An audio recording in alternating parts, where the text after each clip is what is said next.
Chapter 7. On my return I found the following letter from my father. My dear Victor, you have probably waited impatiently for a letter to fix the date of your return to us, and I was at first tempted to write only a few lines, merely mentioning the day on which I should expect you. But that would be a cruel kindness, and I dare not do it. What would be your surprise, my son, when you expected a happy and glad welcome too?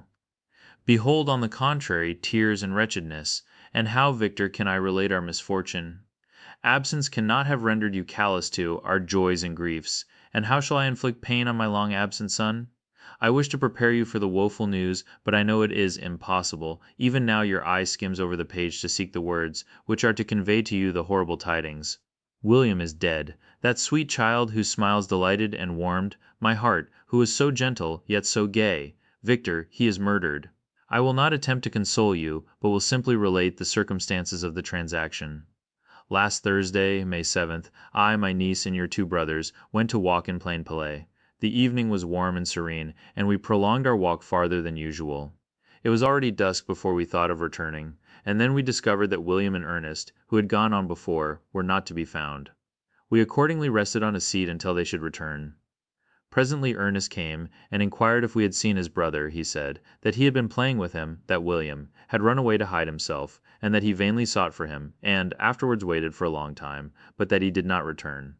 This account rather alarmed us, and we continued to search for him until night fell, when Elizabeth conjectured that he might have returned to the house. He was not there.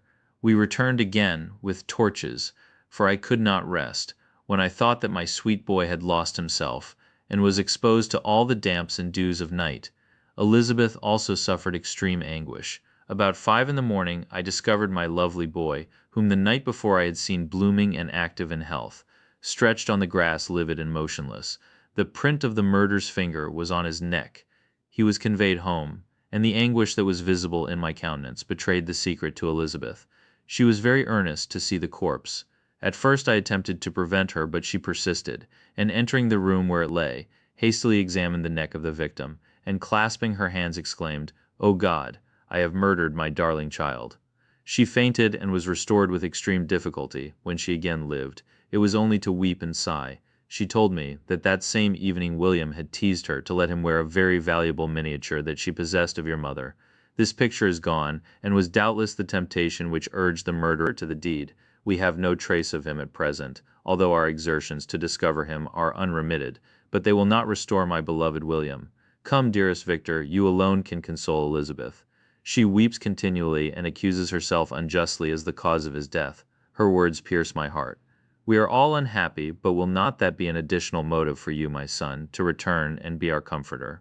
Your dear mother. Alas, Victor, I now say thank God she did not live to witness the cruel, miserable death of her youngest darling. Come, Victor, not brooding thoughts of vengeance against the assassin, but with feelings of peace and gentleness that will heal instead of festering the wounds of our minds. Enter the house of mourning, my friend, but with kindness and affection for those who love you, and not with hatred for your enemies. Your affectionate and afflicted father, Alphonse Frankenstein. Geneva, May 12, 17. Clerval, who had watched my countenance as I read this letter, was surprised to observe the despair that succeeded the joy I at first expressed on receiving news from my friends. I threw the letter on the table, and covered my face with my hands. "My dear Frankenstein," exclaimed Henry, when he perceived me weep with bitterness, "are you always to be unhappy? My dear friend, what has happened?" I motioned him to take up the letter, while I walked up and down the room in the extremest agitation. Tears also gushed from the eyes of Clerval as he read the account of my misfortune. "I can offer you no consolation, my friend," said he. "Your disaster is irreparable. What do you intend to do?" "To go instantly to Geneva. Come with me, Henry, to order the horses." During our walk, Clerval endeavored to say a few words of consolation. He could only express his heartfelt sympathy. "Poor William," said he. "Dear, lovely child, he now sleeps with his angel mother, who that had seen him bright and joyous in his young beauty, but must weep over his untimely loss. To die so miserably, to feel the murderer's grasp, how much more a murder that could destroy radiant innocence. Poor little fellow, one only consolation have we, his friends mourn and weep, but he is at rest, the pang is over, his sufferings are at an end forever. A sod covers his gentle form, and he knows no pain. He can no longer be a subject for pity. We must reserve that for his miserable survivors." Clerval spoke thus as we hurried through the streets. The words impressed themselves on my mind, and I remembered them afterwards in solitude. But now, as soon as the horses arrived, I hurried into a cabriolet and bade farewell to my friend. My journey was very melancholy. At first I wished to hurry on, for I longed to console and sympathize with my loved and sorrowing friends, but when I drew near my native town I slackened my progress. I could hardly sustain the multitude of feelings that crowded into my mind. I passed through scenes familiar to my youth, but which I had not seen for nearly 6 years. How altered everything might be during that time! One sudden and desolating change had taken place, but 1,000 little circumstances might have by degrees worked other alterations, which, although they were done more tranquilly, might not be the less decisive. Fear overcame me. I dared no advance, dreading 1,000 nameless evils that made me tremble, although I was unable to define them. I remained 2 days at Lausanne, in this painful state of mind. I contemplated the lake. The waters were placid, all around was calm, and the snowy mountains, the palaces of nature, were not changed. By degrees the calm and heavenly scene restored me, and I continued my journey towards Geneva. The road ran by the side of the lake, which became narrower as I approached my native town. I discovered more distinctly the black sides of Jura and the bright summit of Mont Blanc. I wept like a child. Dear mountains, my own beautiful lake, how do you welcome your wanderer? Your summits are clear, the sky and lake are blue and placid. Is this to prognosticate peace, or to mock at my unhappiness? I fear, my friend, that I shall render myself tedious by dwelling on these preliminary circumstances, but they were days of comparative happiness, and I think of them with pleasure. My country, my beloved country, who but a native can tell the delight I took in again, beholding thy streams, thy mountains, and more than all, thy lovely lake. Yet as I drew nearer home, grief and fear again overcame me. Night also closed around, and when I could hardly see the dark mountains, I felt still more gloomily. The picture appeared a vast and dim scene of evil, and I foresaw obscurely that I was destined to become the most wretched of human beings. Alas, I prophesied truly, and failed only in one single circumstance, that in all the misery I imagined and dreaded, I did not conceive the 100th part of the anguish I was destined to endure. It was completely dark when I arrived in the environs of Geneva. The gates of the town were already shut, and I was obliged to pass the night at Secheron, a village at the distance of half a league from the city. The sky was serene, and as I was unable to rest, I resolved to visit the spot where my poor William had been murdered. As I could not pass through the town, I was obliged to cross the lake in a boat to arrive at Plainpalais. During this short voyage I saw the lightning playing on the summit of Mont Blanc in the most beautiful figures. The storm appeared to approach rapidly, and on landing I ascended a low hill, that I might observe its progress. It advanced, the heavens were clouded, and I soon felt the rain coming slowly in large drops, but its violence quickly increased. I quitted my seat and walked on, although the darkness and storm increased every minute, and the thunder burst with a terrific crash over my head. It was echoed from Salève, the Juras, and the Alps of Savoy. Vivid flashes of lightning dazzled my eyes, illuminating the lake, making it appear like a vast sheet of fire. Then for an instant everything seemed of a pitchy darkness, until the eye recovered itself from the preceding flash. The storm, as is often the case in Switzerland, appeared at once in various parts of the heavens. The most violent storm hung exactly north of the town, over the part of the lake which lies between the promontory of Bellerive and the village of Coppet. Another storm enlightened Jura with faint flashes, and another darkened and sometimes disclosed the Mole, a peaked mountain to the east of the lake. While I watched the tempest, so beautiful yet terrific, I wandered on with a hasty step. This noble war in the sky elevated my spirits. I clasped my hands and exclaimed aloud, "William, dear angel, this is thy funeral, this thy dirge." As I said these words, I perceived in the gloom a figure which stole from behind a clump of trees near me. I stood fixed, gazing intently. I could not be mistaken. A flash of lightning illuminated the object, and discovered its shape plainly to me, its gigantic stature, and the deformity of its aspect more hideous than belongs to humanity instantly informed me that it was the wretch, the filthy Damon, to whom I had given life. What did he there? Could he be, I shuddered at the conception, the murderer of my brother? No sooner did that idea cross my imagination than I became convinced of its truth. My teeth chattered, and I was forced to lean against a tree for support. The figure passed me quickly, and I lost it in the gloom. Nothing in human shape could have destroyed the fair child. He was the murderer. I could not doubt it. The mere presence of the idea was an irresistible proof of the fact. I thought of pursuing the devil, but it would have been in vain, for another flash discovered him to me, hanging among the rocks of the nearly perpendicular ascent of Mont Saleve, a hill that bounds Plain Palais on the south. He soon reached the summit and disappeared. I remained motionless. The thunder ceased, but the rain still continued, and the scene was enveloped in an impenetrable darkness. I revolved in my mind the events which I had until now sought to forget, the whole train of my progress toward the creation, the appearance of the works of my own hands at my bedside, its departure. 2 years had now nearly elapsed since the night on which he first received life, and was this his first crime? Alas! I had turned loose into the world a depraved wretch, whose delight was in carnage and misery had he not murdered my brother. No one can conceive the anguish I suffered during the remainder of the night, which I spent cold and wet in the open air. But I did not feel the inconvenience of the weather. My imagination was busy in scenes of evil and despair. I considered the being whom I had cast among mankind, and endowed with the will and power to effect purposes of horror, such as the deed which he had now done, nearly in the light of my own vampire, my own spirit let loose from the grave, and forced to destroy all that was dear to me. Day dawned, and I directed my steps towards the town. The gates were open, and I hastened to my father's house. My first thought was to discover what I knew of the murderer, and cause instant pursuit to be made. But I paused when I reflected on the story that I had to tell. A being whom I myself had formed and endued with life had met me at midnight, among the precipices of an inaccessible mountain.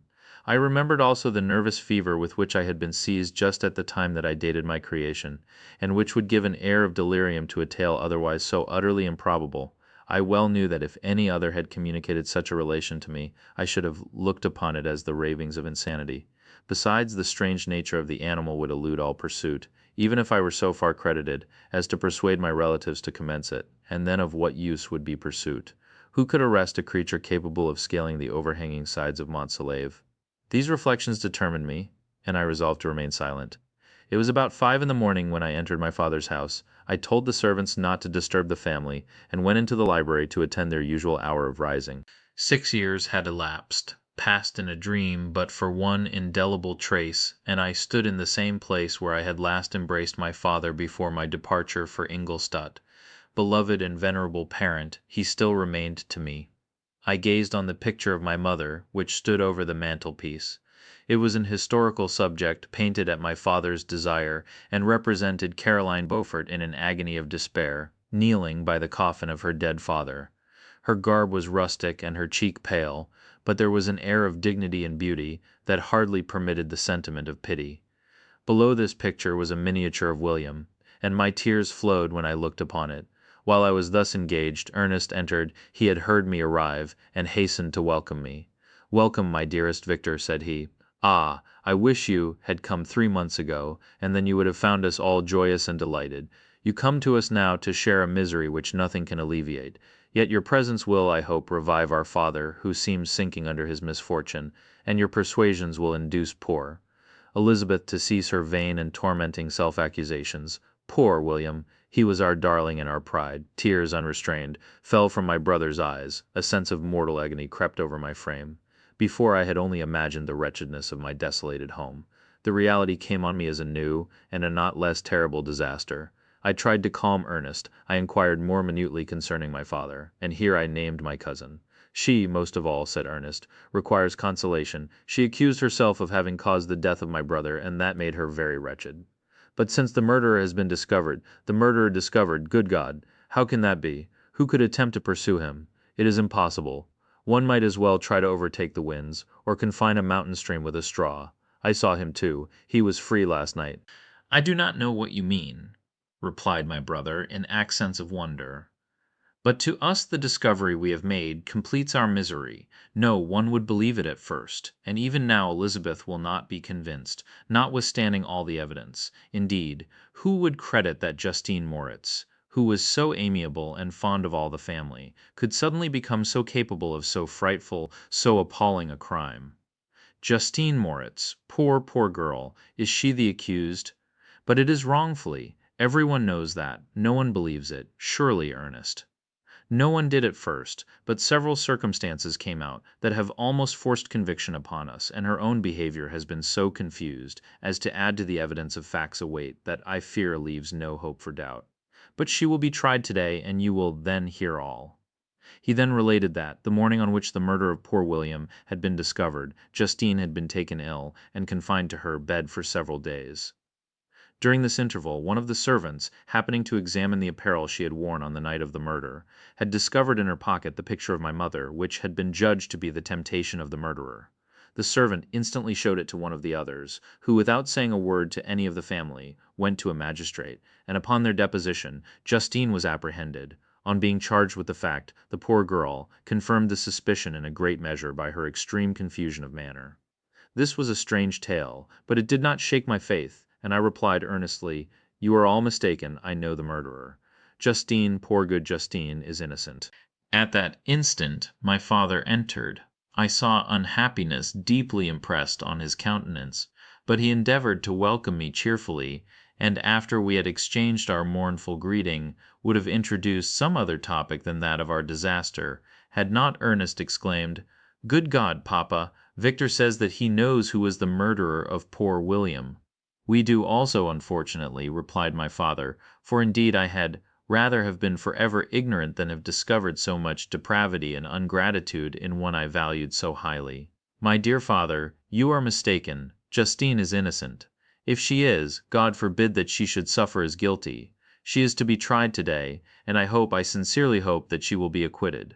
This speech calmed me. I was firmly convinced in my own mind that Justine, and indeed every human being, was guiltless of this murder.